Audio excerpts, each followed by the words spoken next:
खबर मलेशिया के कुआलालंपुर से सबसे पहले, जहां प्रधानमंत्री मोदी का दौरा है और आज मलेशिया दौरे का उनका दूसरा दिन है। बता दें आपको, उन्होंने पेरदाना पुत्रा भवन में औपचारिक स्वागत और गार्ड ऑफ ऑनर प्राप्त किया। इस दौरान प्रधानमंत्री मोदी और मलेशियाई प्रधानमंत्री अनवर इब्राहिम के बीच द्विपक्षीय बातचीत हुई, बायलैटरल बातचीत हुई, जिसमें दोनों नेताओं ने सुरक्षा, आर्थिक, सांस्कृतिक और तकनीकी सहयोग के मुद्दों पर गहन चर्चा की। दरअसल प्रधानमंत्री मोदी ने इस बैठक में आतंकवाद पर अपना रुख बेहद स्पष्ट करते हुए कहा कि आतंकवाद के मामले में कोई दोहरा मापदंड नहीं होगा, किसी भी प्रकार का समझौता नहीं किया जाएगा। उन्होंने स्पष्ट किया कि भारत और मलेशिया आतंकवाद के खिलाफ मिलकर काम करेंगे और सुरक्षा सहयोग को मजबूत बनाएंगे। इसके तहत दोनों देशों के बीच आतंकवाद विरोधी कार्रवाई, खुफिया जानकारी का आदान प्रदान और समुद्री सुरक्षा में सहयोग को और व्यापक बनाने पर चर्चा हुई। वास्तव में पीएम मोदी ने प्रेस ब्रीफिंग के दौरान तमिल भाषा और सांस्कृतिक जुड़ाव पर भी जोर दिया। उन्होंने बताया कि तमिल भाषा के प्रति साझा प्रेम भारत और मलेशिया को जोड़ता है और मलेशिया में तमिल भाषा की मजबूत उपस्थिति शिक्षा, मीडिया और सांस्कृतिक जीवन में स्पष्ट रूप से दिखाई देती है। पीएम मोदी ने ऑडियो विजुअल समझौते का भी जिक्र किया, कहा कि इससे फिल्में और संगीत, खासकर तमिल फिल्में, दोनों देशों के लोगों को और करीब लाएंगी। प्रधानमंत्री मोदी ने मलेशियाई पीएम अनवर इब्राहिम को अपना दोस्त बताया, साझा किया कि पिछले वर्ष एशियान शिखर सम्मेलन के दौरान वे मलेशिया नहीं आ सके, लेकिन उन्होंने अपने मित्र से वादा किया था कि जल्द ही वो मलेशिया आएंगे। 2026 की अपनी पहली विदेश यात्रा के लिए मोदी मलेशिया आए हैं, जिससे दोनों देशों के बीच रिश्ते को और नई दिशा मिलेगी। इस अवसर पर प्रधानमंत्री मोदी और अनवर की मौजूदगी में भारत और मलेशिया के बीच मेमोरेंडम ऑफ अंडरस्टैंडिंग यानी MOU का आदान प्रदान भी हुआ। इस समझौते के तहत कुल 11 दस्तावेजों पर हस्ताक्षर किए गए। इनमें कृषि, मैन्युफैक्चरिंग, स्वच्छ ऊर्जा, AI, डिजिटल तकनीक, सेमीकंडक्टर, स्वास्थ्य और खाद्य सुरक्षा जैसे क्षेत्रों में सहयोग बढ़ाने पर बात हुई। वास्तव में 2025 में भारत और मलेशिया के बीच द्विपक्षीय व्यापार 18.59 अरब डॉलर तक पहुंचा था और इस दौरे से व्यापारिक संबंधों में और मजबूती आने की उम्मीद है।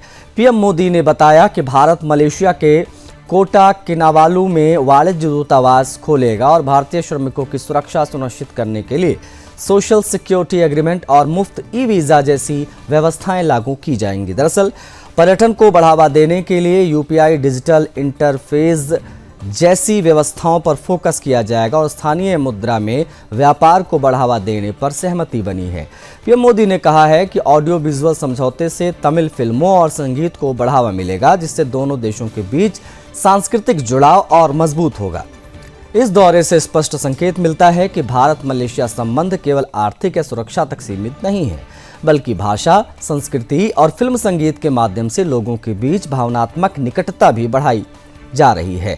इस दौरे का महत्व और भी बढ़ जाता है क्योंकि 2015 में प्रधानमंत्री मोदी के पिछले मलेशिया दौरे के लगभग एक दशक बाद ये दौरा हो रहा है। कुआलालंपुर, मलेशिया में प्रधानमंत्री मोदी की उपस्थिति।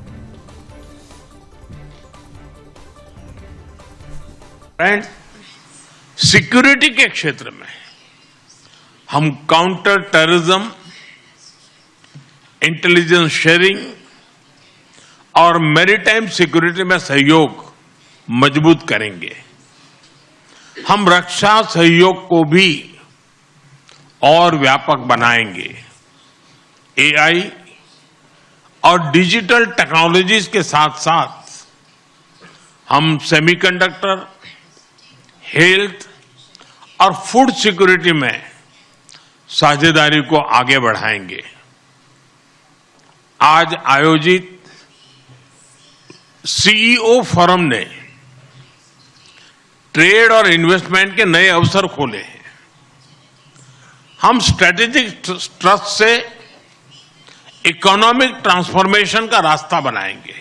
बढ़ेंगे आगे, बात अगली अंतर्राष्ट्रीय खबर की करेंगे और खबर रूस के उफा से आई है इस बार, जहां एक हमले में 4 भारतीय छात्रों सहित कई घायल हुए। जी हां, ये मामला गंभीर है। ये घटना रूस के बशकोर्तस्तान गणराज्य में स्थित स्टेट मेडिकल यूनिवर्सिटी के हॉस्टल के स्पोर्ट्स हॉल में हुई, जहां की तस्वीर आप देख रहे हैं। अचानक 1 या 2 हमलावरों ने, जो सूचना मिली है मीडिया रिपोर्ट्स में, चाकू से कुछ छात्रों पर हमला किया। दरअसल स्थानीय मीडिया रिपोर्ट्स कहती हैं कि ये हमला विदेशी छात्रों के बीच किया गया, जिसमें 4 भारतीय छात्र गंभीर रूप से घायल हुए। मॉस्को स्थित भारतीय दूतावास ने इसे दुर्भाग्यपूर्ण घटना बताया। सोशल मीडिया प्लेटफॉर्म एक्स पर साझा करते हुए बताया गया कि दूतावास अधिकारियों के संपर्क में है। उन्होंने कहा कि काजान स्थित वाणिज्य दूतावास के अधिकारी घायल छात्रों की सहायता के लिए उफा रवाना हो रहे हैं। वास्तव में न्यूज़ एजेंसी पीटीआई के मुताबिक शुरुआती रिपोर्ट में बताया गया है कि एक युवक चाकू लेकर यूनिवर्सिटी में घुसा, छात्रों पर हमला किया। इस दौरान गंभीर स्थिति वहां उत्पन्न हो गई, कई लोग घायल हुए। रूस की एक वेबसाइट है RTVI, वहाँ के गृह मंत्रालय के प्रवक्ता मेजर जनरल इरीना वोल्क के हवाले से उसने जानकारी दी है। हमलावर ने गिरफ्तारी का विरोध किया, जिससे 2 पुलिस अफसर भी घायल हुए। इसके अलावा संदिग्ध ने खुद को भी चोट पहुंचाने की कोशिश की। दरअसल रूसी टेलीग्राम चैनलों पर यह भी चर्चा है कि हमलावरों की संख्या 2 हो सकती है, जिनमें से एक 15 वर्षीय किशोर गंभीर हालत में अस्पताल में भर्ती है। सुरक्षा एजेंसी इस मामले की जांच कर रही हैं और विश्वविद्यालय परिसर में अतिरिक्त सुरक्षा बल तैनात है। भारतीय दूतावास ने प्रभावित छात्रों और उनके परिवारों के संपर्क में रहते हुए मदद का आश्वासन दिया है। घटनास्थल पर स्थानीय प्रशासन और पुलिस लगातार स्थिति को नियंत्रित करने में लगा है, ताकि और किसी प्रकार की अप्रिय घटना न हो।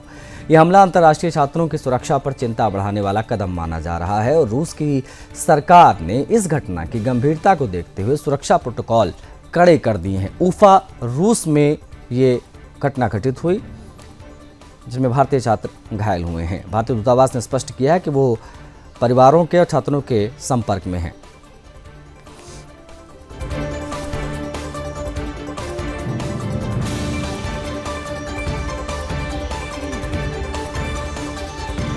अगली खबर जापान से आई है, उसकी बात अब हम करेंगे। जापान में हो रहे लोअर हाउस यानी हाउस ऑफ रिप्रेजेंटेटिव्स ने वैश्विक राजनीति में तहलका मचा दिया है। देखिए, देश के प्रधानमंत्री साने तकाइची ने बड़ा बयान दिया है। कहा है कि अगर उनका गठबंधन बहुमत से नहीं जीता तो वो इस्तीफा दे देंगी।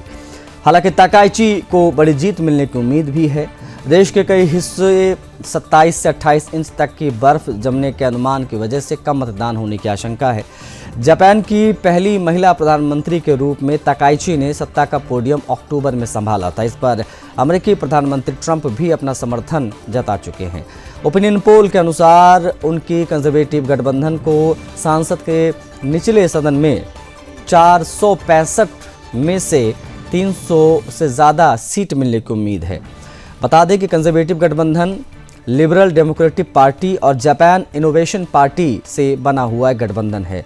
फिलहाल गठबंधन के पास 233 सीटें हैं। अगर ये 310 सीटें जीत लेता है तो ऊपरी सदन में विपक्ष को नकारने के बाद भी कानून पास कराने की शक्ति इस पार्टी के हाथ में होगी। बताते चलें कि तकाइची ने अपने राज में चीन के खिलाफ अपना रुख मजबूत किया है।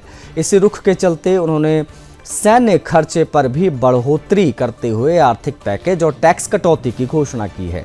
उन्होंने महंगाई में राहत के लिए खाद्य पदार्थों में पर भी 8% सेल्स टैक्स को 2 साल के लिए वादा भी किया है हटाने का। रणनीतिक सलाहकार कंपनी FGS ग्लोबल के मैनेजिंग डायरेक्टर सेइजी इनाडा के मुताबिक अगर तकाइची बड़ी जीत दर्ज करती हैं तो उन्हें टैक्स में कटौती जैसे अहम फैसले को लागू करने की आज़ादी मिलेगी। ट्रंप ने तकाइची को 5 फरवरी को अपना समर्थन देते हुए उन्हें एक मजबूत, शक्तिशाली और बुद्धिमान नेता कहा था। उन्होंने ये भी कहा कि तकाइची अपने देश से सच्चा प्यार करती हैं और जापान के लोगों को कतई निराश नहीं करेंगी। ट्रंप ने यह भी बताया कि वह तकाइची से 19 मार्च 2026 को व्हाइट हाउस में मुलाकात करेंगे। ये पहली बार हुआ है कि किसी अमेरिकी राष्ट्रपति ने जापान के किसी नेता का इतना खुलकर समर्थन किया है। वैश्विक समर्थन के दौरान ही तकाइची इन दिनों सोशल मीडिया पर भी काफ़ी ट्रेंड कर रही हैं। उनको लेकर सनाकात्सु नाम का एक ट्रेंड भी चर्चा में है। ट्रेंड में उनके द्वारा प्रयोग किए जाने वाले हैंडबैग और संसद में इस्तेमाल किए जाने वाले गुलाबी पेन युवाओं के बीच काफ़ी लोकप्रिय हो गए हैं। अभी एक सर्वे में 30 साल से कम उम्र के 90% युवाओं ने अपना रुझान तकाइची की ओर दिखाया। हालांकि ये वर्ग आमतौर पर कम मतदान करता हुआ नजर भी आता है। बर्फबारी की वजह से कम मतदान की आशंका भी चिंताजनक है। इसी संदर्भ में जापानी कम्युनिस्ट पार्टी के स्वयंसेवक ताकेहिको इगाराशी के मुताबिक उनकी पार्टी समर्थकों को फोन कर रही है और जरूरत पड़ने पर उन्हें मतदान केंद्र तक पहुंचाने की व्यवस्था भी दे रही है।